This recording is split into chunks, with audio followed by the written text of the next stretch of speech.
இன்னையா இந்த செல் பிரச்சனைகளை எல்லாம் ஆரம்பரமா அடிச்சு இந்த கிவிர அடிச்சு கொண்டு நாட்டை விட்டு நாடுகள் சாமான்களை ஏற்றி பறிச்சு இறக்கி பத்தாக்குறைக்கு செல்லுகள் வாழைய பொறுப்பட்டு சொல்றாங்க. அதுக்கு என் செல்லு தான் விழுகுது, அங்கால போன அங்காலம் செல்லு தான் விழுது, இஞ்சால வந்து அஞ்சாலம் செல்லு தான் விழுது. இது என்னையா வாழைய பொறுப்புன்னு சொன்னா ஒரு பொறுப்பிலே இருக்கணும், ஒரு சுத்த நிறுத்தம்னா இது ஒரு இதா இருக்கணும். இப்படிலாம் சாமான ஏற்றி ஏற்றி ஏற்றி இறக்கி வீடு போட்டு வேணாண்டு போச்சுது. தர்மபுரத்துல இருந்து தொங்கல் வரைக்கும் இஞ்சால போயாச்சு. இன்னும் கொஞ்சம் இடம் தான் இருக்கு ஆத்துக்கு பாயிரத்துக்கு. நாங்க அப்ப இப்படி கொடுமைகள் இருக்கிற நேரங்கள்ல என்னையா நாங்க செய்யறோம்? ஒரு துண்டு செய்து கேளாத முறையில நாங்க இருக்கிறோம். இப்ப சாப்பிட்டா இப்ப சாப்பிட்டா விடிய சாப்பிட்டா இரவைக்கு இல்ல. ரேஷன் கடைக்கு போனா அங்க செல் அடிக்கலாம், அங்க குண்டு விழுகுது.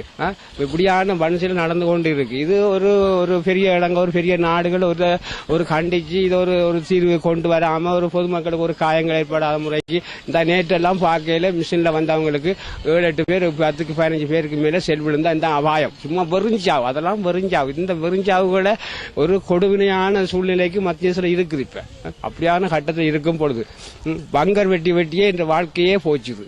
இதோட 62 பங்கர் வெட்டி மேல வெட்டி இருப்பேனா என்ற கணக்கு பார்க்க போனா வீடும் அது மாதிரி போட்டு கழட்டியாச்சு. போடுற வீடு விட்டுட்டு வர வேண்டிய நடந்து வந்து இங்க மரத்துக்களை இருந்து அதுல யார்கிட்டயாவது இருக்கிறாட்ட ஒரு சீர துண்டை போட்டு அதுல இருந்தா அதுலயும் ஒரு நிம்மதி இல்லாத வாழ்க்கையா இருக்கு. இப்படியான காலம் கடந்து கொண்டு போகுது. இந்த காலத்துக்கு ஒரு நாடுகள் ஒன்றும் ஒரு முடிவு செய்து ஒரு தீர்மானத்தை எடுத்து இந்த இருக்கிற வளர்ந்த பிள்ளைகளுக்காவது ஒரு ஒழுங்குமுறையான ஒரு தீர்வை கொடுப்போம் என்று சொல்லி நாங்க தான் இன்றைக்குல எங்கட சாவு இன்றைக்கு நாளைக்கு அது பிரச்சனை இல்லை. இருக்கிற பிள்ளைகளையாவது அதுகளை காயப்படுத்தி எத்தனை முதியவர் எத்தனை இளைஞர்கள் பள்ளிக்கூடம் போக இயலாத முறைக்கு ஆமான ஒழுங்கான பள்ளிக்கூடம் பாடசாலையில் ஒன்று நடைமுறையினாங்க. ஆஸ்பத்திரிக்கு போனா அங்க அடிக்கிறாங்க, ஒரு கீழே போய் நின்று அதுல போய் நின்று அங்க அடிக்கிறாங்க, ஒரு சந்தையை போய் ஒரு மரக்கறி கொண்டு போனா அதுல கிவிர் விழுகுது. இப்படியான சூழ்நிலைகள் ஏற்பட்டிருக்குள்ள இது தமிழ் மக்கள் நாங்க என்ன செய்யறது? ஏதாவது ஒரு நாடு ஒன்று எங்களை ஏற்கணும். இல்லாத போனா இதுக்கு ஒரு முடிவு அந்த அரசாங்கமாப்பட்டது ஒரு நாடை உண்டு ஏதாவது முடிவு ஒன்று எடுத்து எங்களை இந்த தமிழ் மக்களை கொஞ்சம் எங்களை ஆதரிச்சு ஒரு இந்த செல்லுகளை குழுக்களை நிற்படணும். போர் சுத்தம் சொல்லுங்க நடக்கிற வழக்கம் உண்டுதான், நாடும் பிரச்சனை வரைக்கும் உண்டுதான். அதுக்காக செல்லை அடிக்கிறான் கிவிரால தாக்குறான், பல மாதிரி இருக்குது. ரெண்டைகளையும் ஒரு மாதிரி இந்த செல்லு தாக்குகள் கிவிர தாக்குகளை கொஞ்சம் குறைச்சி கொடுத்தாங்கன்னு சொன்னா இருக்கிற மக்கள் இந்த உயிரை வச்சுக்கிட்டு இன்னும் கொஞ்சம் நாளே காவாந்து பண்ணுவாங்க. இன்றைக்கு ஒரு நாளைக்கு ஒன்று இருக்கு, அது இந்த சைக்கிளில் போய்க்கு அதுல விழுது ஒரு செல்லு, அதுல ஒரு செல் விழுது. மாட்டு வண்டியில போறான், அதுல போனா அதுல ஒரு செல் விழுது. அவன் மாட்டுக்காரனும் சரி அவனும் சரி. இப்படியான சூழ்நிலைக்கு உரிய மத்தியத்துல இருக்குது. நாங்க இதுக்கு என்ன செய்யறது ஏது செய்யறதுன்னு தெரியாத முறைக்கு நாங்க இந்த அங்க இருந்து இந்த இதுக்கு வந்திருக்கிறோம். இந்த நேற்று இதுல விழுந்திருக்கு செல்லு.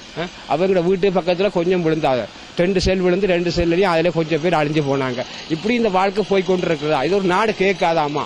இந்த ஒரு முடிவு ஒன்று எடுக்கணும் ஐயா. எடுத்து எங்களுக்கு ஏதாவது ஒரு முடிவை நீங்க சொல்லி இந்த மக்களை வாழ வைக்கக்கூடிய ஒரு தன்மானத்தை நீங்க சொல்லணும்.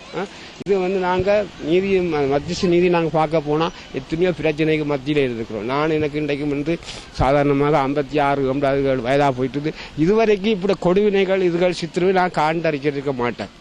ஒரு வயல்ல போய் நிக்கல, வெள்ளாமை தச்சு போட்டு இந்த வயலை தச்சு அங்க விட்டாச்சு வந்தாச்சு. இப்படியான விட்டு வந்தாச்சு. 10-15 வெள்ளாசி இடத்துல அதை அப்படியே அடிஞ்சு மாட்டுக்கு விட்டு வந்துருக்குது. அப்ப அதுல கொஞ்சம் காசா முடிஞ்சிருக்கும், கொஞ்சம் வாகனமா அதுல சேதாரம் போட்டு இருக்கும். உழவு இயந்திரம் உண்டு அப்படியே முற்றாக இருந்து போச்சுது. அப்ப இதெல்லாம் யாரையா கண்டிக்கிறது? யாரையா கேட்கறது? எந்த நாடு கேட்கறது? எந்த நாடு வரப்போகுதுன்ட்டு எங்களுக்கு ஒன்றும் தெரியாத முறையில் நாங்க துடிச்சு கொண்டு இருக்கிறோம். ஐயா தருமபுரத்துல இருந்து இப்ப இங்கால இருக்கிறோம் ஐயா. இருட்டு மலை என்று சொல்றாங்க, அதுல குஞ்சு இருக்கிறோம். இதுல எங்களுக்கு நம்பிக்கை இல்லாத முறையில இருக்கிறோம். சாண அந்தோனி புள்ள நான் பேசுறேன் ஐயா, இதை எடுத்து கதைக்கு இருக்கிறேன் ஐயா.